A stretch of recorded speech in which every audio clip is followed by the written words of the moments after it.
প্রিয় viewers, YouTube channel Barak তরঙ্গে আমি আশু চৌধুরী আপনাদেরকে জানাই স্বাগত। প্রথমে বরাক তরঙ্গের সেরা সংবাদ। পুলিশের এসআই পরীক্ষায় প্রশ্নপত্র ফাঁস, কংগ্রেসের আন্দোলনে উত্তাল শিলচর। কৃষি আইন নিয়ে বিভ্রান্ত সৃষ্টি করছে কংগ্রেস, বললেন আমিনুল হক। লালার আবদুল্লাপুর সড়ক বেহাল, প্রতিবাদে এনএসওয়াই। দলাইয়ে নেশা সামগ্রী সহ 2 ব্যক্তিকে আটক করল পুলিশ। এবারে বিস্তারিত সংবাদ।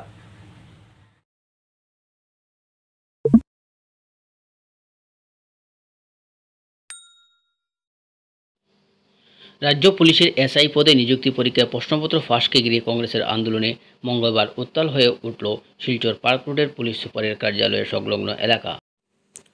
এসপি কার্যালয় ঘেরাও করতে ব্যারিকেড ভেঙে এগিয়ে যাওয়ার চেষ্টা করলে পুলিশ তাদেরকে গ্রেফতার করে। এতে পুলিশ 18 জনকে গ্রেফতার করেছে।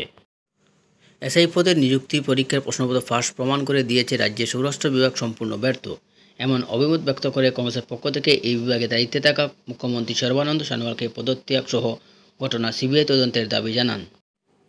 এদিনে ঘেরাও কর্মসূচিতে অন্যান্যদের মধ্যে উপস্থিত ছিলেন জেলা সভাপতি প্রদীপ কুমার দে, রাজেশ দেব, অভিজিৎ পাল, সজল বণিক, অমিতাভ সেন, আক্তার হোসেন বড়বইয়া, পার্থরঞ্জন চক্রবর্তী, সঞ্চিতা আচার্য, জাভেদ আক্তার লস্কর, অনুপম পাল প্রমুখ।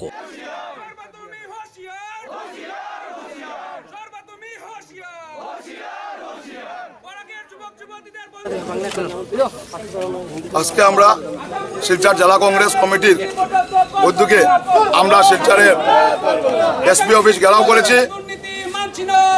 আমরা দেখেছি কিছুদিন আগে রাজ্য জুড়ে যে এসআই পরীক্ষার করা হয়েছিল, ইন্টারভিউ কল করা হয়েছিল, সেই ইন্টারভিউর আগেই দেখা গেছে যে প্রশ্নপত্র ফাঁস হয়ে গেছে এবং আমার আসামের অনেক বেকার যুবক-যুবতীরা এই পরীক্ষার আশায় ছিল এবং দেখা যায় আগেই পরীক্ষার প্রশ্নপত্র বেফাস হয়ে গেছে।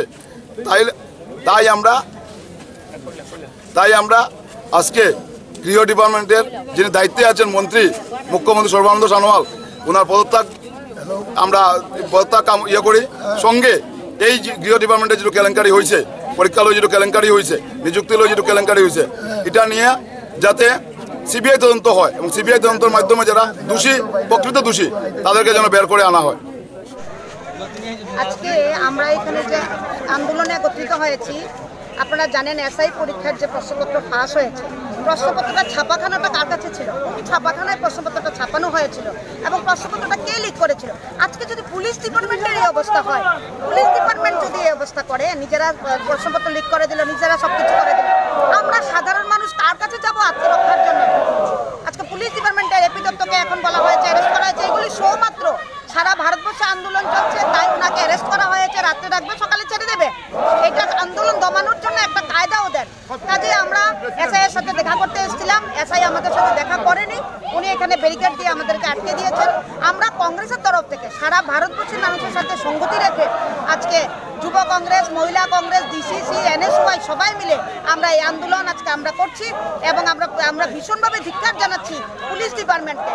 পুলিশ ডিপার্টমেন্টের পরীক্ষার প্রশ্নপত্র নিয়ে এইসব কেলেঙ্কারি হয়েছে। কৃষকদের বাঁচানোর জন্য কৃষি আইন নয়া করে সাজিয়েছেন প্রধানমন্ত্রী, কিন্তু কংগ্রেস সহ কিছু দল কৃষকদের মধ্যে বিভ্রান্ত সৃষ্টি করছে। কৃষি আইন নিয়ে ভুল ব্যাখ্যার কর্ণপাত না করার আহ্বান জানালেন সোনাই বিধায়ক তথা অসম বিধানসভার উপাধ্যক্ষ আমিনুল হক লস্কর। মঙ্গলবার সোনাই নগদিগ্রাম জিপির বারুমণি এলাকার সোনাই কৃষক মোর্চার আয়োজিত কৃষক সম্মেলনে এই আহ্বান জানান তিনি। সোনাই মণ্ডল সভাপতি বজন সেনের পৌরোহিত্য সভায় তিনি বলেন, নয়া কৃষি আইনে লাভবান হবেন কৃষকরা। এদিনের সম্মেলনে বক্তব্য রাখেন কৃষক মোর্চার জেলা সভাপতি মানব সিং, সোনাই কৃষক মোর্চার সভাপতি বিভুনাথ প্রমুখ। এদিন সোনাই এলাকার 10জন প্রগতিশীল কৃষককে সংবর্ধনা জানায় কৃষক মোর্চা। কৃষক ভাইদেরকে বলছে যে তোমরা এখন আর কিন্তু সঠিক মূল্য পাবে না, এখন তারা সঠিক মূল্য পাবে। কারণ ওই বাজারে যদি রেট কম হয়, যদি দেখা যায় পাঞ্জাবের বাজারে পাঞ্জাব রাইসের রেট কম, তাহলে দেখা যায় যে আসামে রেট বেশি, আসামে নিয়ে আসবে। তাহলে হরিয়ানার চাউল যদি হরিয়ানার রেট কম থাকে, উত্তরপ্রদেশে নিয়ে আসবে। আগে কিন্তু এই ব্যবস্থা ছিল না, হরিয়ানার কৃষকরা হরিয়ানার মন্ডিতে সেল করতে হবে। আজকে এমন একটা আমার এখানে অনেক প্রগতিশীল কৃষক আছে, এমন একটা আপনারা উৎপাদন করলেন, কৃষি সামগ্রী আপনারা উৎপাদন করলেন, যেটা আমার আন্তর্জাতিক বাজারে ওটার মূল্য অনেক বেশি।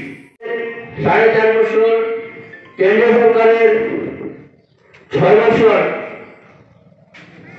যে কৃষক ভারতবর্ষের আমরা জানি 80% কৃষক। সেই কৃষকের যে আমাদের কেন্দ্র সরকার যে বৈপ্লবিক পরিবর্তন এনেছেন, সেই পরিবর্তনে কৃষক যারা এখানে উপস্থিত হয়েছেন তারা আমাদের সরকারের যে উন্নয়ন, ন্যাশনাল হাইওয়েতে অবৈধভাবে গাড়ি পার্কিং করার প্রতিবাদে সরব হল আজাদ জনতা কি আওয়াজ নামে এক সংস্থা। মঙ্গলবার এই অভিযোগে জেলা শাসকের কাছে এক স্মারকপত্র প্রদান করেন আজাদ জনতা কি আওয়াজ সংস্থার কর্মকর্তারা। সংস্থার কর্মকর্তারা বলেন, অবৈধভাবে গাড়িগুলো পার্কিং করে রাখার সমস্যা এবং যে কোনো মুহূর্তে দুর্ঘটনার সম্মুখীন হতে পারেন সাধারণ মানুষসহ পড়ুয়ারা। অবিলম্বে এ নিয়ে এর বিহিত ব্যবস্থা নেওয়ার দাবি জানিয়েছেন সংস্থার কর্মকর্তারা। আমি আজাদ জনতা কি আওয়াজের মহাসঞ্চালক কবির মান্না চৌধুরী। আমার সঙ্গে রয়েছেন আজাদ জনতা কি আওয়াজের জেলা কমিটির সহসভাপতি জায়েদ হোসেন লস্কর। আজকে আমরা ডেপুটি কমিশনার ম্যামের কাছে একটা গুরুত্বপূর্ণ বিষয় নিয়ে এসেছি। বিষয়টা হলো ন্যাশনাল হাইওয়ে 306-এ অবৈধভাবে ট্রাকগুলো পার্কিং করা হয়, যার কারণে সবচেয়ে বেশি অ্যাক্সিডেন্টের প্রবণতা বেড়ে যায় এবং যারা স্কুলের ছাত্রছাত্রী আছে তাদের জন্য সবচেয়ে বেশি ক্ষতি হয়। এবং দ্বিতীয় আমাদের যেটা বিষয় ছিল আজকের বিষয়টা হলো যে আমাদের 1 টাকা 2 টাকার যেটা কয়েন আছে সেগুলো কোনো দোকানদার নেয় না। তো এগুলো নিয়ে সবসময় ছাত্রছাত্রীদের এবং আমাদেরও প্রবলেমের সম্মুখীন হতে হয়। আমাদের তৃতীয় যেটা বিষয় হলো অটো এবং বাস ভাড়া খুবই বেশি হয়েছে, যার কারণে স্কুলের ছাত্রছাত্রী এবং কলেজের ছাত্রছাত্রী যারা আছে তারা যদি কলেজে সোনাই থেকে শিলচর আসতে হয় তাহলে ডাবল ভাড়া হয়ে যায় এবং যারা কৃষক মজদুর যারা আছেন তাদেরও নেশা সামগ্রী সহ 2 ব্যক্তিকে আটক করল ধলাই পুলিশ। গোপন সূত্রে খবরের ভিত্তিতে অভিযান চালিয়ে ধলাই শুকতলা এলাকা থেকে নেশার ট্যাবলেট সহ 2 ব্যক্তিকে আটক করেছে ধলাই পুলিশ। এদিন ধলাই থানার ওসি শাহাবুদ্দিন বড়বইয়া সহ পুলিশের একটি দল শুকতলা এলাকা তল্লাশি চালিয়ে এক বাইকের মধ্যে 14,000 ইয়াবা নামে নেশার ট্যাবলেট বাজেয়াপ্ত করেন। সঙ্গে নবেল হক চৌধুরী ও জমির উদ্দিন নামে 2 ব্যক্তিকে আটক করেন তারা। জানা গেছে দুজনের বাড়ি সোনাইথানা এলাকার উত্তর মোহনপুর গ্রামে। কি নাম আপনার?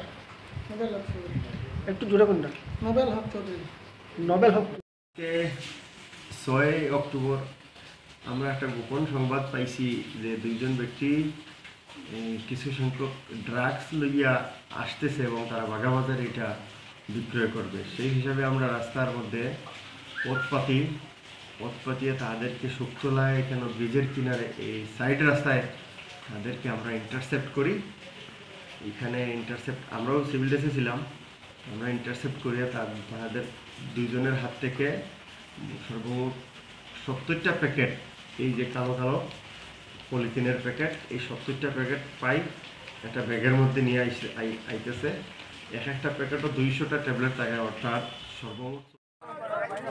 লালার আবদুল্লাপুর নতুন বাজার পাহাড়ি সড়কে যাতায়াতের উপযোগী করে তোলা টানটু দনিপুর জিপিতে আধার কার্ড সেন্টার নিয়মিত চালু করা সহ টানটু দনিপুর জিপি নানা সমস্যার সমাধান করার দাবিতে মঙ্গলবার সড়ক অবরোধ ও বিক্ষোভ প্রদর্শন করেন এনএসওয়াইয়ের কর্মকর্তারা। এনএসওয়াই কর্মী মজমুল আবদুল্লাপুর নতুন বাজার পাহাড়ি সড়কে যাতায়াতের কারণ বিপাকে পড়েছে পড়ুয়া সহ এলাকার হাজার হাজার সাধারণ মানুষ। স্থানীয় বিধায়ক সুজাম উদ্দিন লস্কর একাধিকবার বেহাল সড়ক যাতায়াতের উপযোগী করা তোলার প্রতিশ্রুতি দিয়েও জনতার সঙ্গে প্রতারণা করেন বলে তিনি অভিযোগ তোলেন।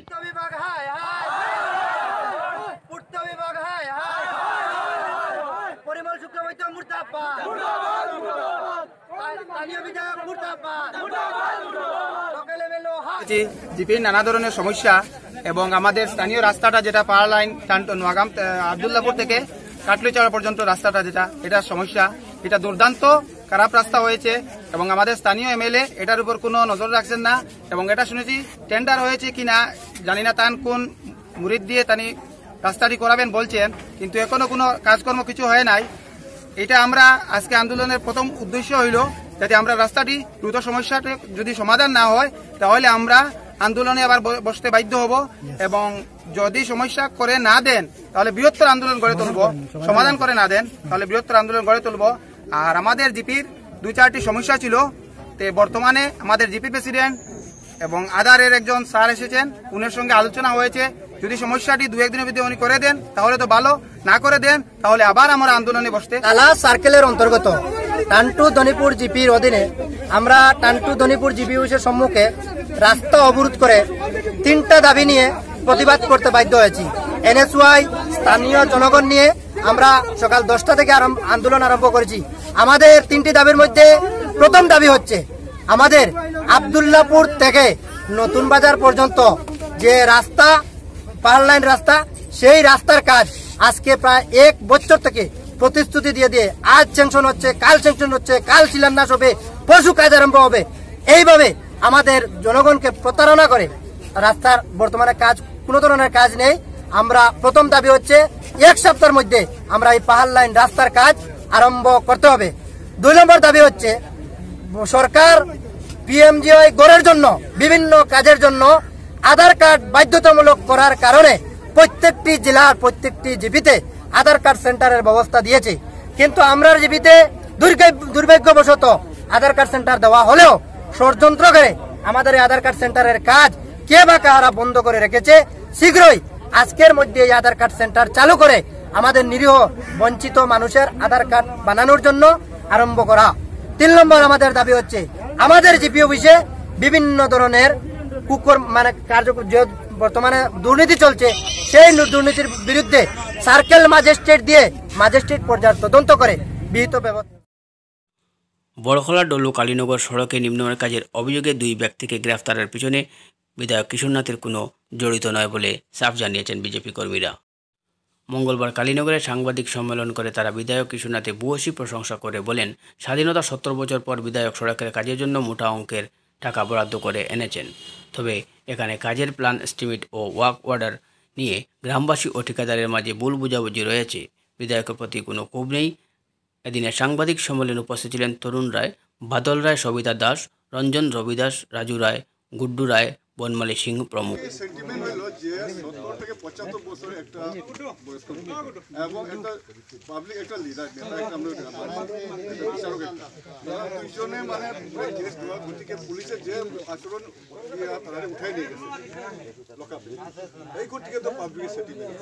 তো এই সেন্টিমেন্টে কীরকম ভাবে এই তারারে মানে বুঝাইতে পারি, তারা লোকে মিলিয়ে মীমাংসা করতে পারি, এটা আমরা উপরে রাখছি। আমরা ফোন করে সঙ্গে সঙ্গে আমরা গেছি, তো বয়স্ক আমার দুঃখা করে আমি দেখছি, দেখার সঙ্গে বরাদার লাগে তারা কিতা হয়েছে পঞ্চিতার সঙ্গে আছে। তো এরপরে আমি সঙ্গে সঙ্গে এমএলএ স্যারের লাগে কথা হয়েছে, এমএলএ স্যারও তাই মিটিংও আসলাম, এবারে ওসি স্যারের লাগে কথা, আমরা বড়ার লাগে কথা হয়েছে, ওসি স্যারের কথা হই। কিন্তু আমার প্রশ্ন হয়েছে, আমরা গ্রামবাসীরা এই রাস্তা লাগে আবেদন নিবেদন নিশ্চয়ই আমরা করছি, করিয়া স্বাধীনতার পরে এই রাস্তাটা আইছে, তো রাস্তা তো এস্টিমেট করতে কাজ হয়েছে, কিন্তু আমার প্রশ্ন হয়েছে দেখুন এটা টেন্ডার হয়ে যায়, হওয়ার পরে ডিপার্টমেন্ট আর কন্ট্রাক্টর এখানেও কোনো বিধায়ক বা ইনভলভ থাকে না, কিন্তু এটা রাজনীতিভাবে এটা আমরা বিধায়করে জড়িত করিয়া আজকে সোশ্যাল মিডিয়ায়, পত্রপত্রিকায়, তো মেন কথা হচ্ছে এইটা লাগে আমরা খুব দুঃখিত যে এখানেও এমএলএর কোনো এমএলএ এটা বারবার চাইছেন যে এটা আমার বয়স্ক, আমরা সামনেও আমি তারা লাউড স্পিকার দিই, আমার ও দাদা আসলা তাইনও আসলা যে কইছি যে মনে করছি না আমার বয়স্ক পরে দেখা যাবে, আমি দেখবো এটা কী, কিন্তু তারা আগে ছাড়ো, তো ছাড়া হয়েছে, ছাড়া বাইরে আবার ইয়া তারা মানে বিভিন্ন যে অমুকের রাস্তা, কিন্তু এমএলএরা দেওয়ার পরে আজকে আমরা সবার কাছে ডিমান্ড করি যে আজকে স্কুলের আজকে এমএলএ যদি কেন আনতে আমরা স্কুলের এখন এটা যেটা হয়েছিল এটা আমার দুঃখ শেষ হয়ে গেছে গিয়া, যেটা এফআইআর দিয়েছি এটা আমি কমপ্লিটলি উদ্ধ করবো, এটার জন্য গ্রামবাসী দায়ী। কাছাড়ে জেলাশাসক কীর্তি জাল্লিকে সংবর্ধনা জানালো স্কাউট অ্যান্ড গাইড। মঙ্গলবার জেলাশাসক কার্যালয়ে গিয়ে তার হাতে এক পুষ্পস্তবক ও স্কার্ফ দিয়ে সংবর্ধনা জানান স্কাউট গাইডের কর্মকর্তারা। এতে উপস্থিত ছিলেন স্কাউট শিক্ষক Pulin Bihari Das, Samir Medi, district training commandant Cachar ও হাইলাকান্দি ডিস্ট্রিক্টের senior scout cadre Kuntal Kuri. Association, সেই ডিস্ট্রিক্ট অ্যাসোসিয়েশনের তিনি একজন সভাপতি। এই সভাপতি হিসাবে উনি যখন হাইলাকান্দি থেকে কাছাড়ে জেলা উপায়ুক্ত হয়ে আসছিলেন, কিন্তু আমরা কোভিড-19 এবং করোনা মহামারীর জন্য ওনার সাথে দেখা করতে পারিনি। আজকে ওনাকে কাছাড় জেলার তরফ থেকে স্কাউটার গাইডার্স তরফ থেকে আমরা কমিশনার কার্ড দিয়ে ওনাকে সম্মানিত করলাম। এবং বিশেষ করে তিনি এই কোভিড-19 এবং করোনা মহামারীতে কাছাড় জেলার জনসাধারণের জন্য আপামর জনসাধারণের সাহায্যে উনি যেভাবে কঠোর পরিশ্রম করিয়ে যাচ্ছেন, আমরা ভগবানের কাছে প্রার্থনা করি উনি যেন সুন্দর উপরে খুবই মানে ইন্টারেস্টেড, যার জন্য উনি নিজের তরফে বললো যে উনি স্কাউট গাইডের আমাদের স্কাউট মাস্টার গাইড ক্যাপ্টেন যারা স্কাউট গাইড আছে সবার সাথে মিলিত হওয়ার উনি একটা কথা বললেন। তো এইভাবে বলার জন্য উনি একটা ডেটও আমাকে দিয়েছে, আমাদেরকে দিয়েছে, সেটা হচ্ছে 19 তারিখ 19 অক্টোবর বিকেল 3টার সময় আমরা স্কাউট গাইড, স্কাউটার গাইডার আর সিনিয়র স্কাউট যারা আছে সবাই মিলে আমরা একটি মিটিংয়ে ওনার সঙ্গে থাকবো। সেখানে আমরা স্কাউট কাছাড় জেলার বিভিন্ন স্কাউট গাইডের যে সমস্যা সেগুলি নিয়েও আমরা আলোচনা করব। আর এই সুযোগ দেওয়ার জন্য আমরা ওনাকে ধন্যবাদ জ্ঞাপন করছি।